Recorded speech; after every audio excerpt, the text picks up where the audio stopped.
صلی علی رسولہ الکریم اما بعد بسم اللہ الرحمن الرحیم عن ابن عباس رضی اللہ تعالی عنہما قال قال رسول اللہ صلی اللہ علیہ وآلہ وسلم التقى مؤمنان علی باب الجنہ۔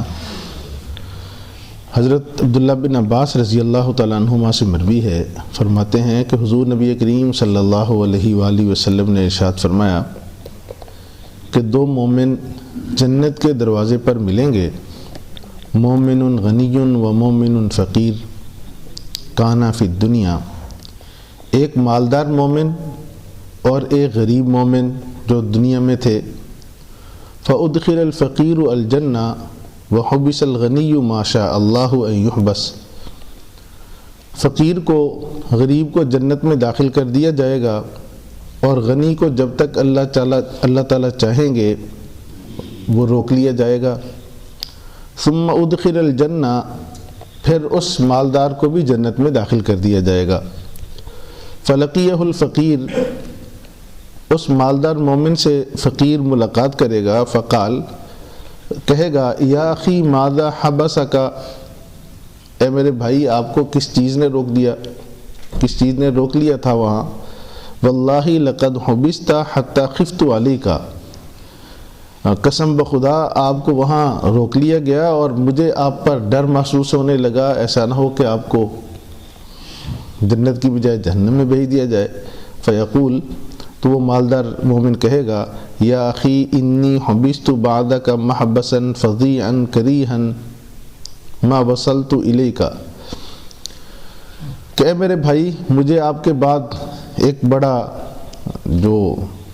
رسوا کن روکنا تھا میرا، مجھے روک لیا گیا، بڑی گھبراہٹ کی جگہ پر روک لیا گیا، میں آپ کی طرف اب پہنچا ہوں۔ حتی سال منی من العرق، حتیٰ کہ مجھ سے اتنا پسینہ بہا، ما لو وردہ الف بعیر کلھا اکلت حمز النبات، کہ اگر 1000 گھوڑا جس نے کڑوی گھاس کھائی ہوئی ہو وہ آتا لصدرت عنہ رواءً، تو وہ پسینہ میرا اس کی شرابی کے لیے کافی ہو جاتا۔ رواہ احمد، مسند احمد کی روایت ہے۔ حاصل یہ ہے کہ ایک غریب ہے اور ایک امیر ہے۔ امیر وہ ہے جو اس دنیا میں اللہ کے احکامات سے غافل رہا اور مالی جو اس کے ذمہ حقوق تھے وہ اس سے غافل رہا۔ تو فرمایا کہ یہ دونوں ایک ہی درجے کے ہیں اور داخل ہو رہے جنت میں، تو جو فقیر ہے اسے تو جاتے ہی داخل کر دیا گیا اور جو امیر ہے اسے حساب کتاب کے لیے روک لیا گیا۔ تو فرمایا کہ اس کے بعد جب وہ غنی داخل ہوگا تو وہ فقیر پوچھے گا کہ آپ اتنی دیر وہاں رک گئے، مجھے تو بڑا ڈر محسوس ہونے لگا کہ شاید آپ جنت میں نہیں آئیں گے۔ تو بتائے گا کہ مجھے وہاں واقعتاً ایک بڑی خوفناک جگہ پہ روکا گیا اور ایسا منظر تھا کہ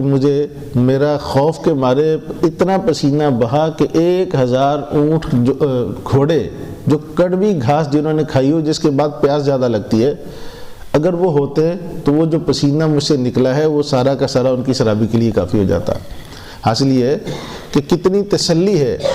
ایک غریب مسلمان کے لیے، ایک فقیر مسلمان کے لیے ہمارے دین میں، کہ اس کی آخرت کی منزلیں کتنی آسان ہیں۔ اور اگر اس دنیا میں اللہ تعالیٰ نے مال و دولت دیا ہے لیکن اس کے ساتھ غفلت ہے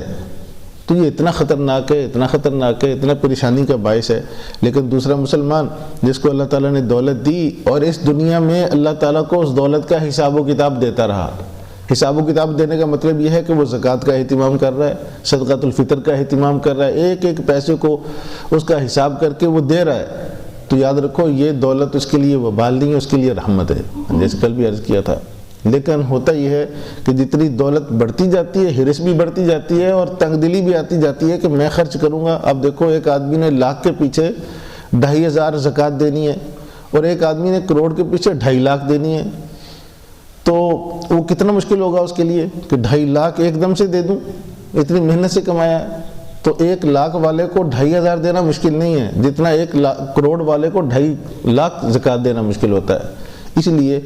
اگر وہ حوصلہ کر کے دیتا ہے، ایک تو بات یہ ہے کہ اس کا مال کم نہیں ہوتا، یہ ہماری دل کی تنگی ہے کہ ہم 2.5 لاکھ دے دیں گے تو شاید میرا نقصان ہو جائے گا، پتہ نہیں اللہ تعالیٰ آپ کو کتنے بڑے بڑے نقصانوں سے بچا لیں گے۔ تو لیکن اگر کوئی فقیر ہے، صبر کے ساتھ وہ وقت پاس کرتا ہے، آخرت میں اس کے لیے بہت زیادہ وہ آسانیاں بھی ہیں اور اللہ تعالیٰ کی رحمت کے قریب بھی ہوگا۔ اللہ تعالیٰ ہمیں صحیح دین کی سمجھ نصیب فرمائے۔